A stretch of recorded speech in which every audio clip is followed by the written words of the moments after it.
다윗이 유다의 한 곳에 사울을 피해서 숨어 있을 때의 일이죠. 그일라가 블레셋의 침공을 받았다라는 소식을 듣게 됩니다. 그일라는 유다의 한 마을로서 블레셋과의 접경 지역에 있었던 한 마을입니다. 블레셋이 그일라를 쳐서 그 타작 마당을 약탈하러 온 것입니다. 이 타작 마당은 곡식을 타작하는 곳이기도 하지만 당시 곡식을 저장해둔 창고의 역할을 했던 것도 사실입니다. 아마도 이 블레셋이 이 타작 마당을 이렇게 약탈하기 위해서 공격했다는 것은 그 시기가 추수 때가 아니었는가라고 짐작해 볼 수 있습니다. 추수기를 기다렸다가 수확물들을 약탈하기 위해서 블레셋이 공격을 감행한 것으로 여겨집니다. 한 해의 결실이니 만약 그 곡식들이 약탈을 당하게 된다면 이 그일라 주민들이 생존에 어려움을 겪게 되겠죠. 그들에게는 생명줄이라 할 수 있습니다.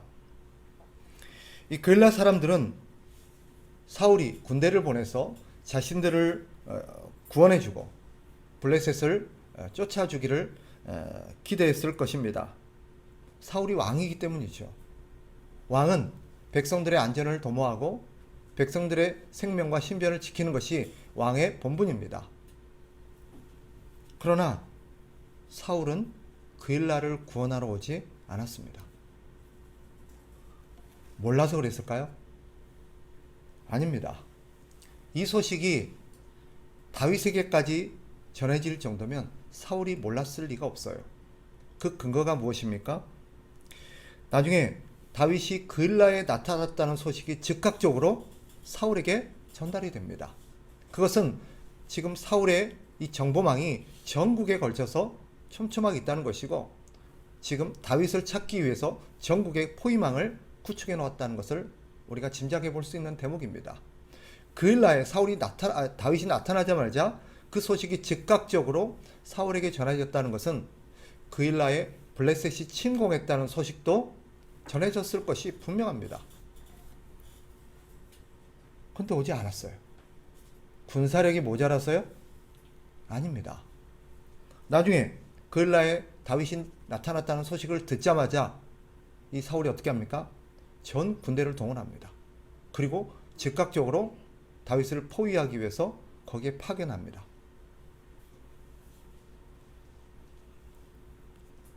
왜 나타나지 않았을까요? 도울 수가 없어서가 아니라 도울 마음이 없었기 때문입니다. 사울의 온통 관심은 딴 데 쏠려 있었어요. 어디입니까? 다윗을 찾아 죽이는 거예요. 그는 다윗을 찾아 죽이는 데만 혈안이 되어 있었습니다. 왜 그럴까요? 다윗이 자신의 자리를 노리고 있다라고 생각했기 때문이에요. 그러니까 사울의 마음, 사울의 어떤 중심을 차지하고 있는 건 뭐예요? 자기 자리를 지키는 거예요. 사울의 관심은 내 자리를 안 뺏기고 내 자리를 지키는데 관심이 있었지 백성들의 백성들이 어떻게 살고 백성들이 지금 어떤 상황이고 그들이 도움이 필요한지 아무런 관심이 없었어요. 그일라 사람들은 사울의 도움을 기대했을 테지만 사울은 오지 않았습니다. 이것이 우리가 사는 세상의 현실이에요. 우리가 위급하고 어려우면 나라의 지도자들이 나타나서 그들의 힘과 여러 가지를 동원해서 우리를 도울 거라고 우리는 기대합니다. 그러나 그렇지 않아요. 선거철이죠. 다시 선거철이 돌아왔습니다. 반복적으로 선거철만 되면 이 정치인들과 이 선거에 나서는 후보자들이 뭐라고 얘기해요? 간이고 쓸개고 다 빼주면서 국민들을 위해서 한번 바칠 것처럼 얘기를 해요. 그런데 당선만 되고 나면 그런 사람들이 어디 갔는지 없어요. 모든 것을 투자해서 모든 걸 쏟아부어서 백성들을 위해서 그렇게 헌신할 것 같은 사람들이 정작 도움이 필요해서 이제 당신을 믿고 내가 뽑았으니 도와달라고 얘기하면 안 도와줘요. 왜요? 그들의 관심은 딴 데 있어요. 그런데 이 대목을 묵상하면서 마음이 씁쓸해졌습니다. 왜냐? 정치인들 욕할 필요가 없어요. 제가 이 말을 하는 것은 정치인들을 욕하기 위해서가 아닙니다. 오늘날 우리 그리스도인들이 똑같기 때문이에요.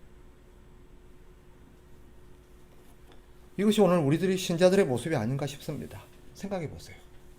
우리가 하나님의 은혜로 예수님을 믿고 세례를 받던 날, 우리는 하나님께 어떤 마음을 고백했습니까? 이제 앞으로 주님만을 위해 살겠습니다. 주님 뜻에 순종하면서 주님을 기쁘시게 하며 하나님이 나에게 허락하신 사람들을 사랑하며 살겠습니다. 고백했잖아요. 근데 그 마음이 어디 갔어요? 그 약속은 어디 갔습니까?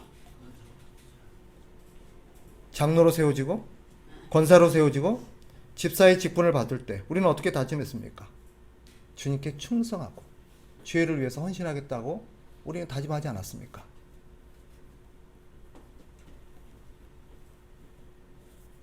목사로 기름 부음을 받던 날 저는 하나님께 이제 제 한 몸을 주를 위해서 바치겠습니다라고 고백했어요.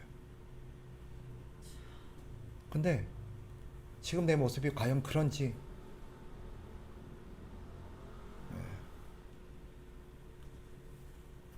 이 말씀을 준비하면서 참 마음이 무거웠습니다. 과연 내가 이걸 설교할 자격이 있나? 내가 이것을 말할 자격이 있나? 어쩌면 사울의 모습은 우리의 모습을 그대로 보여주고 있는지 모르겠습니다. 다들 관심이 어디 있을까요?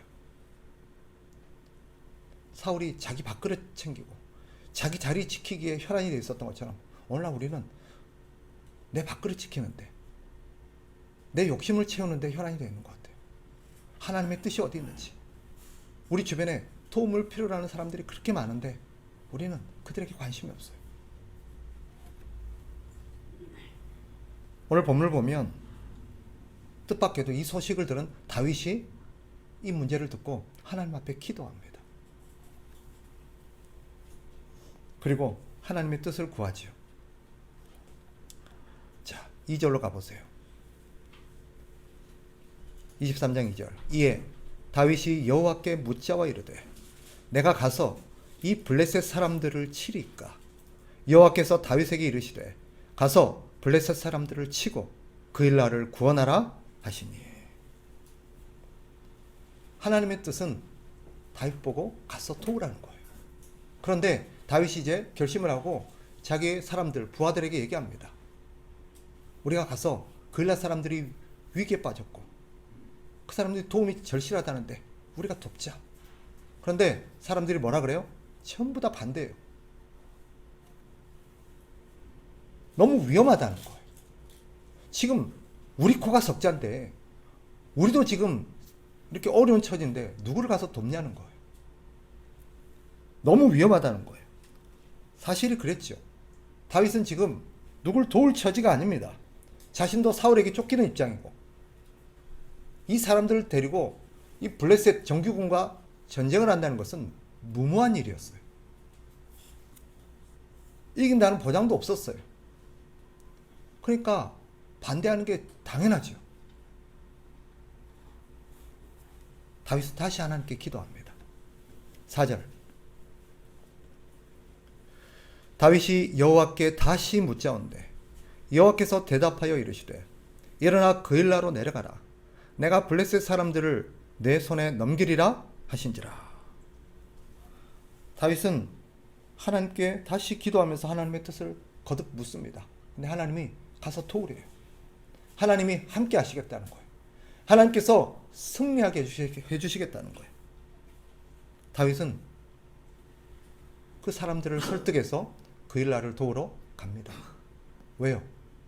하나님의 뜻이었기 때문에. 그게 하나님이 원하시고 기뻐하시는 일이었기 때문에.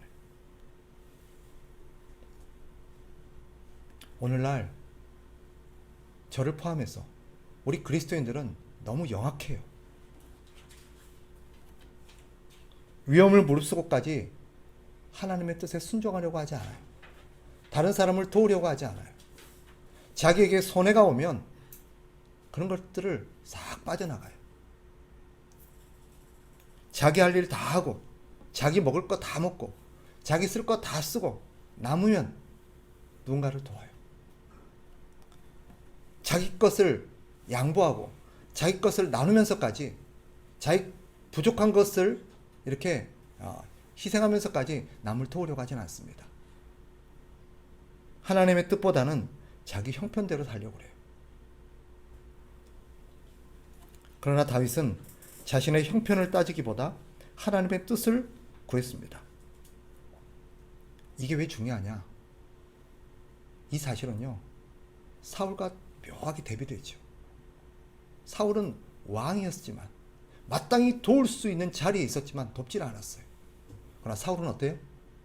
다윗은 어때요? 도울 수 있는 환경이 아니었어요. 그러나 그가 도우러 나섭니다. 이건 뭘 보여줘요?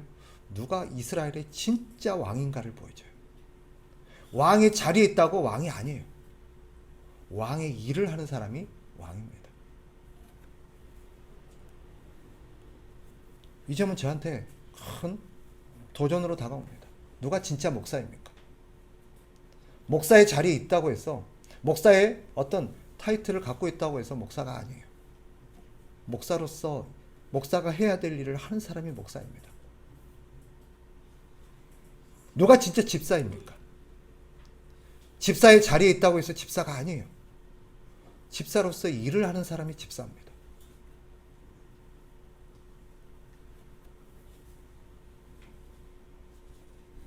하나님은 이 사건을 통해서 이스라엘 백성들의 마음속에 누가 진짜 왕인지를 깨닫게 해줍니다.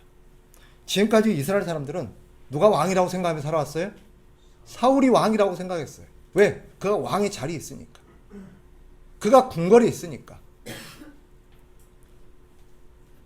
그러나 이 사건을 계기로 해서 누가 진짜 이스라엘의 왕인지를 사람들에게 다시금 깨닫게 해줍니다. 아, 왕의 자리에 있다고 해서 왕이 아니구나. 진짜 왕은 왕으로서의 일을 하는 사람이 왕이구나. 다윗은 예수 그리스도를 예표하는 인물이죠. 그렇습니다. 예수 그리스도께서 진짜 왕이세요. 세상의 왕좌에 앉아있는 사람들이 왕인 것처럼 보이죠. 그러나 그들은 인류의 적인 죄와 죽음으로부터 우리를 구원하지 않습니다. 구원할 수가 없어요. 우리가 어려움에 빠져도 그들은 우리를 위해서 자기의 왕좌를 버려두고 달려오지 않습니다. 그럴 마음이 없어요. 그럼에도 불구하고 우리를 위해서 달려와 준 분은 딱 한 분밖에 없습니다. 누구십니까? 예수 그리스도예요. 예수 그리스도만이 그럴 필요 없는 분이 그 왕의 자리에서 우리를 위해서 모든 것을 버리시고 우리를 도우러 오셨어요. 누가 진짜 왕입니까? 예수 그리스도예요. 하늘과 땅 사이에 우리가 믿고 섬기며 따를 만한 우리의 구원자는 예수 그리스도밖에 없습니다.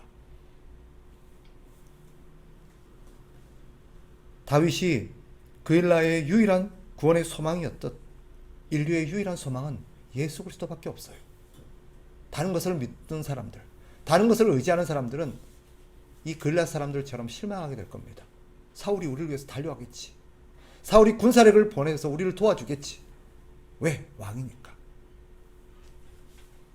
지금도 많은 그리스도인들이 엉뚱한 것을 의지해요. 내 돈이, 내가 아는 어떤 지인이, 내 자리가, 내 인기가, 나를 둘러싸는 어떤 상황들이 나를 도와주겠지. 그럴까요? 우리 애가 죽을 때 우리를 도울 수 있는 것은 아무것도 없습니다. 우리를 죽음으로부터 건질 수 있는 분은요, 예수님밖에 없어요.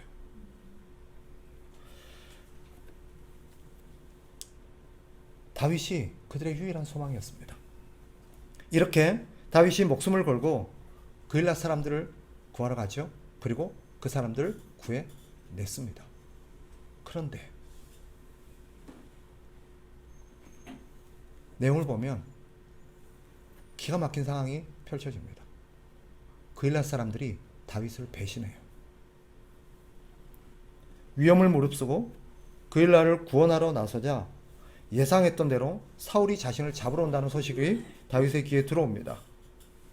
그런데도 다윗은 자신의 안위보다 누구를 걱정하냐면 그일라 사람들을 걱정해요. 나 때문에 그일라의 사람들이 사울에게 의해서 죽음을 당할까 두려워했던 것입니다. 10절을 보세요. 10절 다윗이 이르되 이스라엘 하나님 여호와여 사울이 나 때문에 이 성읍을 멸하려고 그일라로 내려오기를 꾀한다 함을 주의 종이 분명히 들었나이다. 지금 다윗이 걱정하는 게 뭐예요? 혹시 나 때문에 이 성읍에 그일라 사람들이 다 혹시나 몰살을 당하진 않을까 걱정하고 있어요. 왜 그럴까요? 기억나세요? 지난번 다윗 때문에 놉 땅의 제사장 70명이 학살을 당한 적이 있었어요. 이유는 하나입니다. 다윗을 도왔다는 이유로. 혹여나 이 다윗이 그일라에 있다는 이유만으로 사울이 이 그일라 사람들도 학살하지 않을까 다윗이 걱정했던 것입니다. 또 한편 그런 상황이 되면 이 그일라 사람들이 자기를 배신하고 자기를 사울에게 넘겨주지 않을까 하는 우려도 있었던 것이요. 11절 12절을 보세요. 그일라 사람들이 나를 그의 손에 넘기겠나이까? 주의 종이 들은 대로 사울이 내려오겠나이까? 이스라엘 하나님 여호와여 원하건대 주의 종에게 일러 주옵소서 하니 여호와께서 이르시되 그가 내려오리라 하신지라. 12절 다윗이 이르되 그일라 사람들이 나와 내 사람들을 사울의 손에 넘기겠나이까 하니 여호와께서 이르시되 그들이 너를 넘기리라 하신지라. 아니나 다를까 그일라 사람들이 너를 배신할 거다라고 말합니다. 목숨을 걸고 그들을 구해줬는데 그들은 다윗을 배신하고 다윗을 사울에게 넘길 거라고 말합니다. 그일라 사람들의 태도가 어떻습니까? 괘씸하지 않습니까? 그죠? 우리가 다윗이라면 얼마나 화가 나겠어요? 어떻게 사람들이 저럴까? 근데 그일라 사람들의 모습이 오늘 우리의 모습이라는 생각은 들지 않으십니까? 우리가 죄와 사망의 길에서 비참하게 방황하고 우리가 죽어갈 때 예수 그리스도만이 우리를 위하여 달려와 주셨습니다. 그래야 될 아무런 이유가 없는 분이 모든 위험과 고통을 감수하시고 하늘의 보좌를 버리시고 인간의 몸으로 우리를 위해 오셨어요. 그리고 우리를 살리기 위해서 대신 죽으셨어요. 우리가 받아야 될 고통을 그분이 대신 받으셨어요. 그런데 지금 우리는 어떻습니까? 어떻게 살고 계십니까? 그분께 감사하며 살고 있습니까? 그분의 은혜를 기리면서 그분께 영광을 돌리고 있습니까? 그분의 바람대로, 그분의 소원대로, 그분의 뜻에 순종하며 살고 있습니까? 우리가 바로 그일라 사람들처럼 살고 있지 않습니까? 다급할 때, 궁급할 때 우리는 무엇이든 할 것처럼 주님께 약속을 했습니다. 주님을 위해서 살겠다고 다짐했어요. 우리는 언제까지 목숨 다할 때까지 오직 주님의 편에 서겠다라고 다짐을 했습니다.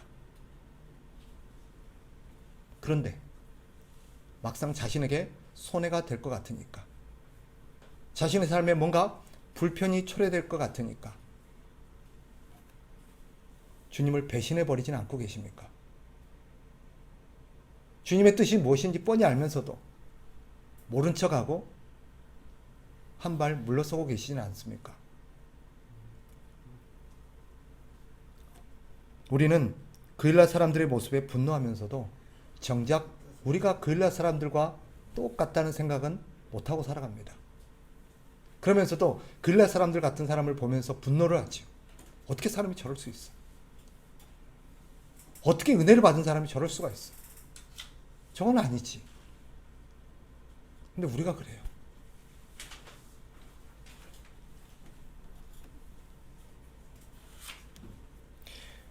반대로 우리가 다윗의 입장이라면 얼마나 허탈하겠습니까? 그죠?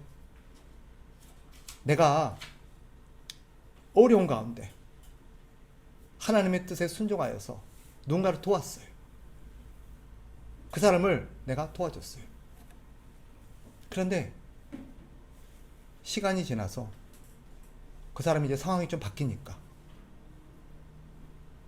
언제 그랬냐는 듯 나를 배신합니다.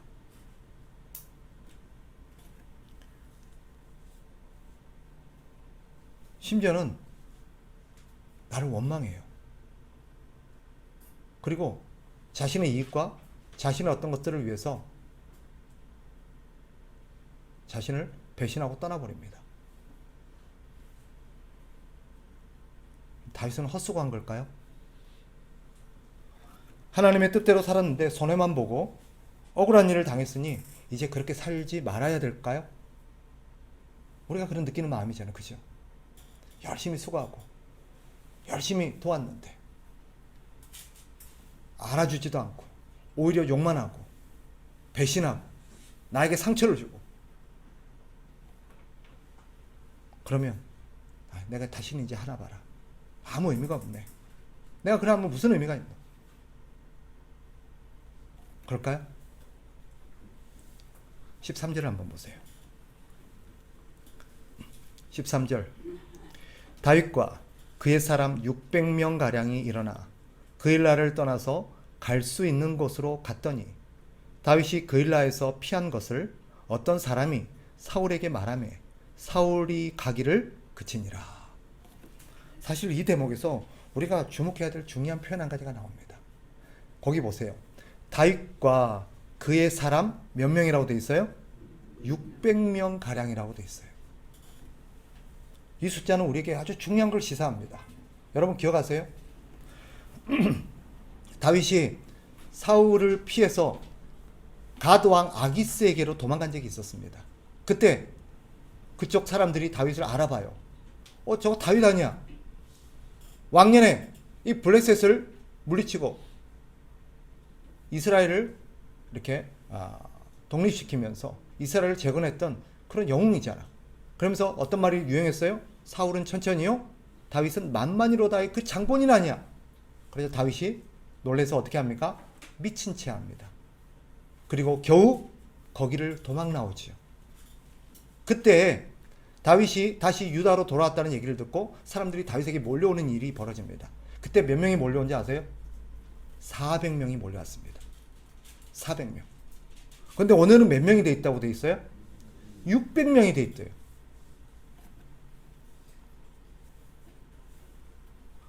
도망 다니고 있는데 헛수고처럼 보이고 있는데 그런데도 그와 함께하는 사람들이 어떻게 되고 있어요? 점점 늘어나고 있어요. 우리가 보기에는 다윗은 헛수고한 것 같아요. 아무 의미가 없어요. 할 수 있는 것도 없어요. 가진 것도 없어요. 도망 다니는 게 전부예요. 그런데도 그 상황 속에서도 다윗은 하나님의 뜻대로 살고 하나님께 순종하면서 자기가 할 수 있는 일을 했더니 자기도 모르게 뭐하고 있어요? 점점점 다윗의 세력이 커지고 있어요. 아마 우리는 그일라를 떠나오면서 아이고 괜히 헛수고했다. 괜히 그일라를 가가지고 헛수고했다. 자기 위치만 노출되어서 위험만 초래했다. 안 가는 이만 못했다 라고 생각했는데 그일라를 떠나오던 날 무슨 일이 벌어져요? 400명이 600명으로 늘어 있었어요. 아마 모르긴 해도 그일라에서도 그런 다윗을 따르고 다윗 편에 섰던 사람들이 있었다는 것을 우리가 짐작해 볼 수 있는 대목입니다. 모두가 다 다윗을 배신하고 다윗을 배척하고 모른 척할 것 같았는데 그 중에서도 하나님이 예비해 놓은 사람들이 있었다는 거예요. 아멘. 하나님께서 그런 가운데서도 다윗에게 하나님께서 점점 복을 주고 계셨던 거예요.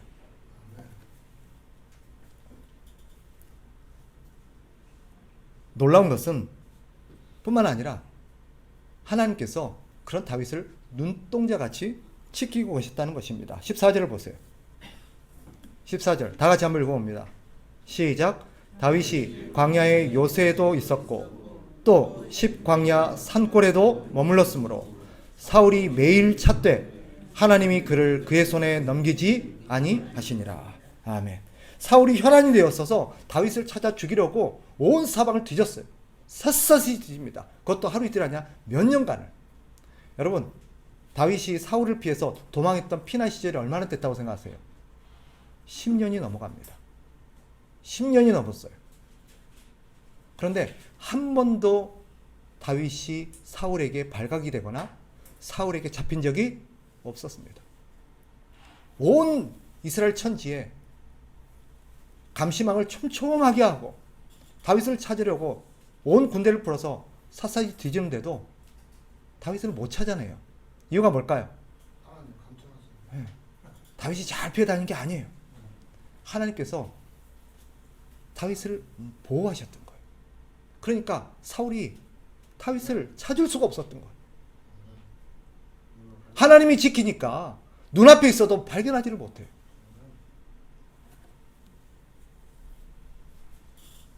이유는 하나입니다. 하나님이 지키신 거예요. 우리가 나중에 가서 보겠습니다만 뒤에 가면 중요한 표현 한 가지가 나옵니다.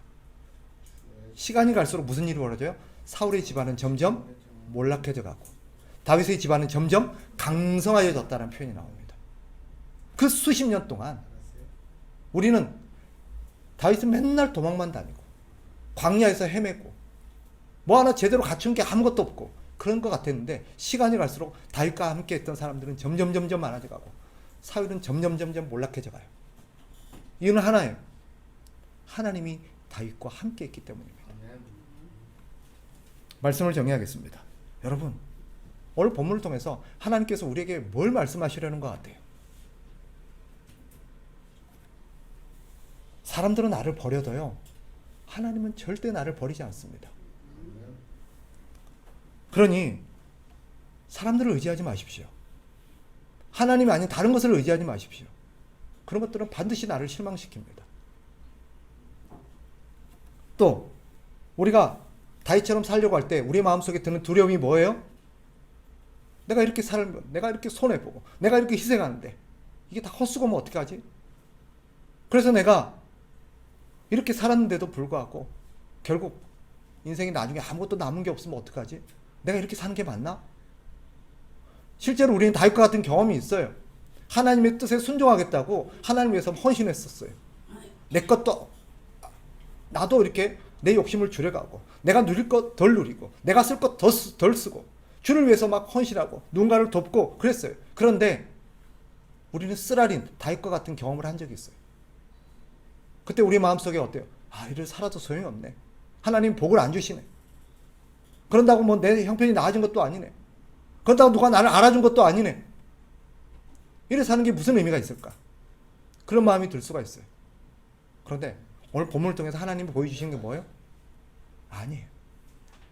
수십 년 동안 다윗은 바뀐 게 아무것도 없었는 것 같았지만 나중에 시간이 지나고 나서 뚜껑을 열어보니까 어땠어요? 다윗은 몰락했고, 사울은 몰락했고 다윗은 흥왕해져 갔어요. 강성해져 갔어요. 이게 하나님께서 함께 하시는 자의 복인 줄 믿으시기 바라요. 사람들을 믿지 마십시오. 믿지 못할 게 사람입니다. 우리가 믿고 의지할 분은 하나님이에요. 그러니 사람들의 말대로 살지 마세요. 사람들의 말을 따르지 마세요. 하나님의 뜻대로 사셔야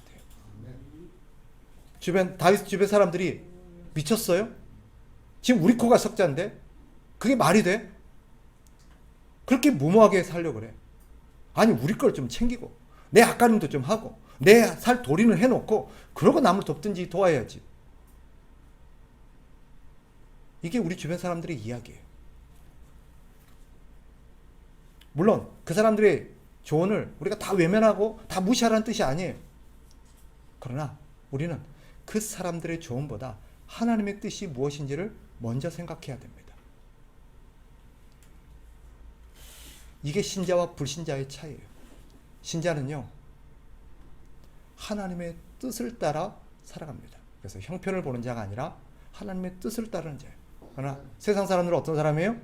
하나님의 뜻이 아니라 옳고 그름을 따지는 게 아니라 자기의 형편을 따집니다. 무엇이 자기에게 유리하고 이익이 되는가를 따집니다. 우리는 신자입니다. 신자는 신자답게 살아야 돼요. 목사라고 다 목사가 아닙니다. 목사의 일을 하는 사람이 목사예요. 집사라고 집사가 아닙니다. 집사의 일을 하는 사람이 진짜 집사입니다. 신자도 그래요. 누가 신자입니까?